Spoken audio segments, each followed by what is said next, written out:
nabuntagan mi, pauli na mi. Happy New Year.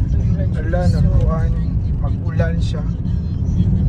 Guys, tingnan nyo yung labas ng bahay namin.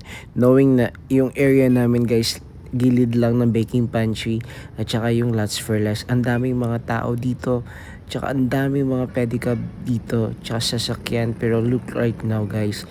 January 1. Tingnan nyo. Para siyang ghost town guys. Parang bumalik yung time na nagka-COVID. Mas marami pa ngayon tao nung Biyernes Santo eh. Ngayon talaga parang pagod siguro lahat ng mga tao kaya hindi lumabas ng bahay. Pagod nung Christmas rush tapos kahapon 30 tsaka 31 guys ang raming tao sa palengke at tsaka dito sa area namin.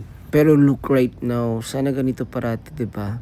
May mga sasakyan pero wala masyadong taong nagtatambay. Napagod talaga siguro yung mga tao pero bukas guys, January 2, ang dami na naman tao dito. So I just wanna greet everyone Happy New Year. I hope more blessings tayo for 2026. Prosperity, success, and more happiness and more travel for 2026. See you guys again next time. Bye-bye!